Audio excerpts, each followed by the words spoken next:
Assalamualaikum warahmatullahi wabarakatuh. Hai Sobat Mbak Tiwul, apa kabar semuanya? Semoga dalam keadaan sehat dan baik-baik saja, serta dilancarkan segala urusannya hari ini ya. Terima kasih buat yang sudah mampir di video ini. Boleh dibantu like dan subscribe-nya ya.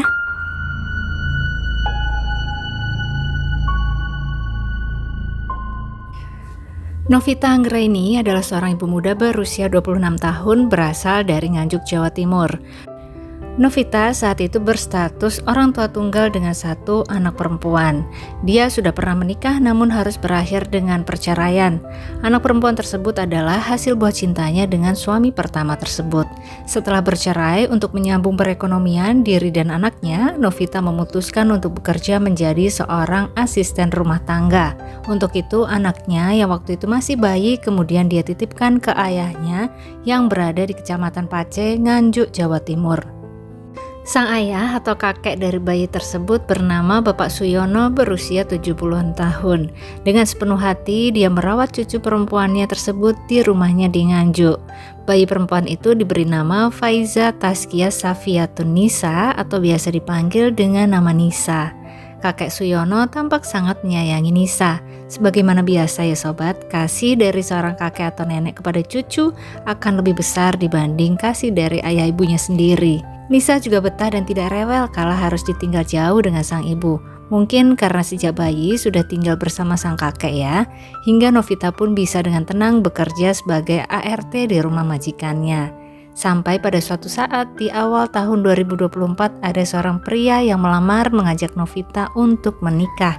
Seorang pemuda tampan keturunan Pakistan yang berusia 3 tahun lebih muda darinya datang ke dalam kehidupan Novita. Terpesona dengan ketampanan yang Mbak Pangeran India tersebut, Novita pun memantapkan hati untuk menerima pinangan sang pemuda yang bernama Mintaskin Muhammad Yahya berusia 23 tahun. Mereka berdua menikah di bulan Januari 2024. Sayangnya tidak ada sumber yang menceritakan bagaimana pertemuan awal mereka berdua. Mbak Tiwul penasaran dibuatnya nih. Mintaskin adalah pemuda keturunan Pakistan di mana ceritanya saat ibunya muda dulu pernah bekerja di Pakistan, kemudian mendapat jodoh di sana dan menikah dengan orang asli Pakistan, kemudian lahirlah Taskin. Taskin dan orang tuanya kemudian menempati sebuah rumah di RT 1 RW 2 Dusun Babakan, Desa Tugurejo, Kediri. Apabila melihat postur dan wajah Taskin yang mirip-mirip artis India ini, sepertinya sangat cocok apabila Taskin memiliki hobi nyanyi dan joget-joget di pohon ala film India sobat. Tapi ternyata tabiatnya tidak secara ekspektasi kita. Info dari tetangga bahwa saat tinggal bersama orang tuanya, Taskin sering marah-marah kepada orang tuanya, bahkan sampai mengeluarkan ancaman pembunuhan kepada orang tuanya. Taskin ini bisa dikatakan temperamental guys. Entah sifat yang satu ini sudah diketahui atau belum oleh Novita saat memantapkan diri menikah dengannya. Dengan percaya diri, Novita setelah menikah kemudian mengajak Nisa, anaknya, untuk keluar dari rumah kakeknya di Nganjuk dan tinggal bersamanya dan Taskin sang ayah sambung di Kediri. Mereka bertiga menempati rumah orang tua Taskin terhitung sejak bulan Februari 2024, setelah sebelumnya sempat tinggal di kos-kosan. Selama 4 bulan menempati rumah tersebut, tetangga sering mendengar keributan dari dalam rumah Novita.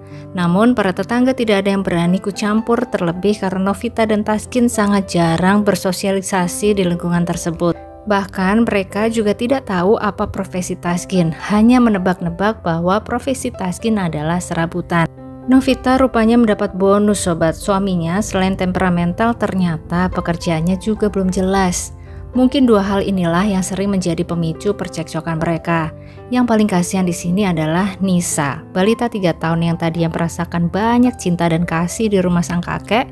Sekarang Nisa harus bertahan di tengah lingkungan keluarga baru yang kurang harmonis, mendengar keributan setiap hari. Dan ternyata Nisa beberapa kali menjadi sasaran amarah dari sang ayah sambung. Seorang tetangga Taskin pernah didatangi oleh Nisa yang tiba-tiba meminta tolong kepadanya. Tapi karena masih 3 tahun dan belum jelas komunikasinya, akhirnya sang tetangga tidak berbuat lebih jauh untuk menolong Nisa. Taskin juga ketahuan beberapa kali sempat melakukan penyuyuan rok-rok ke tubuh kecil Nisa. Ya Allah mas, kok tegel sampean? Baru 4 bulan tinggal bersama di rumah tersebut sudah banyak keributan yang terjadi dengan Nisa ikut menjadi korban. Hingga tibalah hari di mana puncak kejadian keributan dalam rumah tangga Taskin. Hari itu Sabtu tanggal 22 Juni 2024 menjelang waktu Isya, Taskin sedang berada di kamar bersama Nisa anak sambungnya. Tiba-tiba si artis India ini melihat adanya genangan air di dalam kamarnya. Bukannya mengambil lap atau pel, tapi Taskin ini malah ribut mencari siapa yang menumpahkan air itu. Taskin bertanya kepada Nisa apakah dia yang melakukannya. Nisa yang ketakutan dan masih menyimpan trauma kepada ayah sambungnya itu kemudian menggelengkan kepala dan menunjuk ke arah Novita ibunya, mengisyaratkan bahwa ibunya lah yang menumpahkan air itu. Mendengar tuduhan Nisa tersebut, bukannya mengiyakan untuk melindungi Nisa dari emosi Taskin, namun Novita malah menghampiri Nisa kemudian mengomelinya kenapa Nisa berani berbohong, sambil kemudian mencubit kedua pipi Nisa dan menyerang pipi anaknya tersebut dengan telapak tangannya. Tentu saja Nisa menangis karena ketakutan dan kesakitan. Taskin, si pria dewasa bertubuh tegap itu, ikut terpancing emosinya. Dia ikut memarahi Nisa dan juga menyerang pipi dan dahi Nisa dengan telapak tangannya juga. Saking hebatnya kali ini Nisa sampai terhuyung dan terjatuh. Melihat anaknya terjatuh, Novita refleks langsung memeluk Nisa untuk melindunginya dari Taskin yang belum reda emosinya.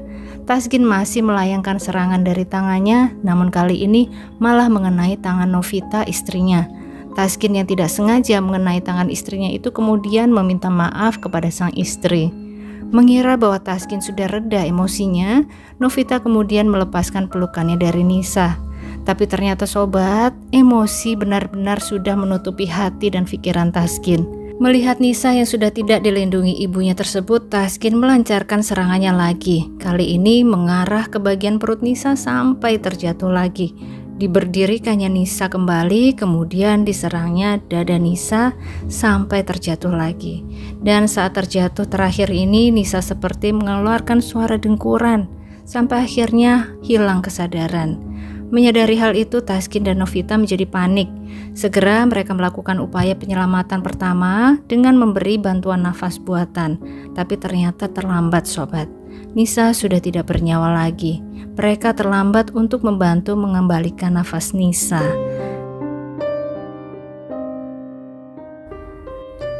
Lah, emang Taskin pikir serangan orang dewasa segede dia ke anak balita gak berat akibatnya?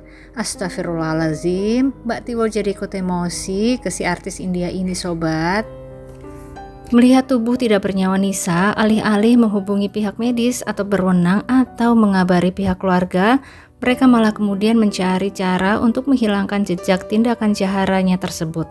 Minggu dini hari setelah penyerangan terhadap Nisa yang berlangsung selama kurang lebih 6 jam tersebut, Taskin dan Novita bersiap-siap membawa tubuh Nisa ke kos-kosan mereka dulu. Menggunakan kendaraan, mereka pun pergi ke kos-kosan. Mereka menyiapkan kain kafan dan juga kembang untuk persiapan pembaringan Nisa. Iya sobat, mereka berencana untuk langsung menggali tanah sebagai pembaringan terakhir Nisa. Namun ternyata di kosan tersebut tidak ada gunting untuk menggunting kain kafan, hingga akhirnya tubuh Nisa pun mereka bawa kembali ke rumah mereka. Di sana tubuh Nisa akhirnya dimandikan, dikafani dan disolati, sampai akhirnya menjelang subuh Novita dan Taskin memasukkan tubuh Nisa ke galian di samping rumah mereka. Proses menggalinya pun menggunakan alat seadanya seperti sendok, kayu, dan sajam hingga dihasilkan sebuah galian sedalam kurang lebih 40 cm saja. Setelahnya mereka menutup kembali galian tersebut dengan tanah. Tubuh adik Nisa terbaring di sana. Kedua orang tuanya pun kembali melanjutkan kehidupan mereka yang tentu saja tidak akan sama lagi. Mereka harus menyiapkan sebuah skenario untuk menutupi kenyataan apabila ada keluarga atau orang lain yang pasti akan menanyakan keberadaan Nisa, seperti kakek Suyono yang sangat merindukan cucunya tersebut.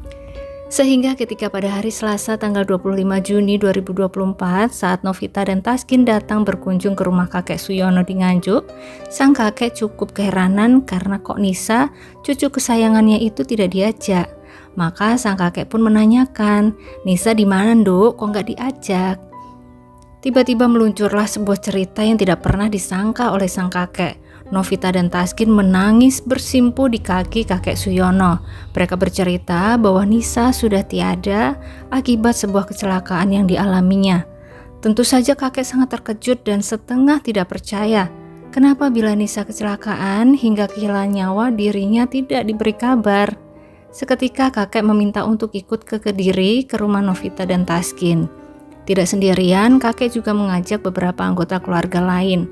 Beramai-ramai pada hari itu juga mereka tiba di rumah Taskin. Novita kemudian menunjukkan lokasi Nisa dibaringkan. Kakek semakin terkejut melihat bahwa Nisa hanya dibaringkan di samping rumah, bukan di TPU sewajarnya. Dan tidak ada tetangga yang tahu mengenai kabar Nisa tersebut. Sampai akhirnya setelah berembuk dengan anggota keluarga lainnya, sang kakek yang merasakan adanya kejanggalan ini melaporkan hal tersebut kepada kepala dusun setempat.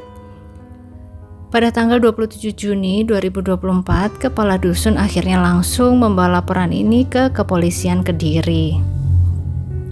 Polisi yang menerima laporan pun dengan cepat memeriksa rumah Taskin sebagai tempat kejadian perkara.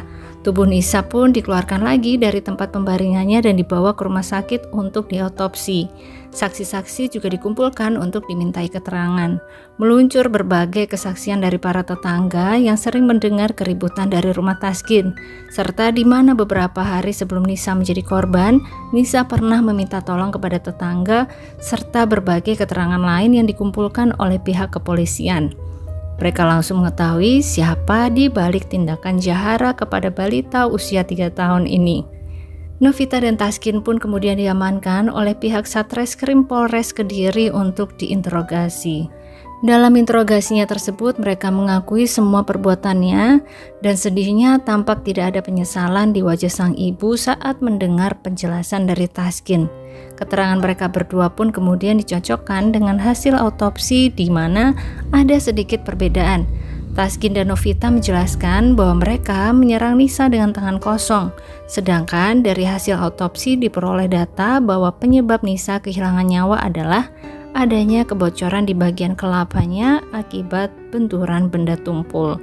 Ini yang kemudian menjadi bahan penyelidikan lebih lanjut pihak kepolisian, serta juga diselidiki proporsi serangan dari masing-masing pelaku, manakah yang menyebabkan Nisa harus kehilangan nyawanya.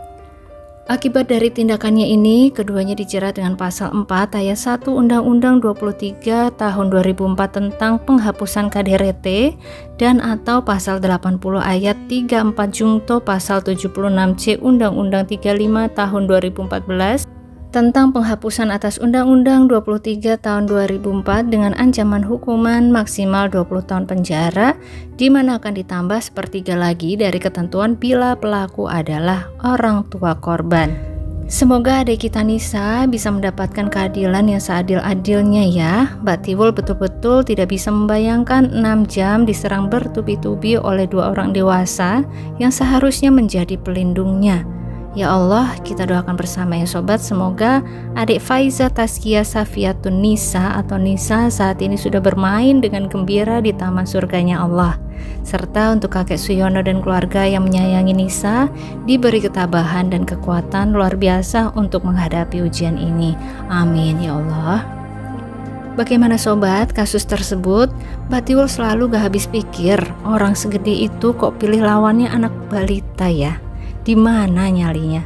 Mbak Tiwul tunggu komen sobat semua di kolom komentar ya. Kita gemes bareng di sana.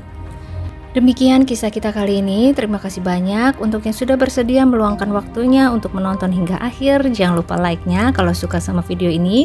Tapi kalau kurang suka atau kurang berkenan, mohon di skip saja ya sobat. Sampai ketemu lagi di kisah-kisah selanjutnya dan selamat beraktivitas kembali. Wassalamualaikum warahmatullahi wabarakatuh.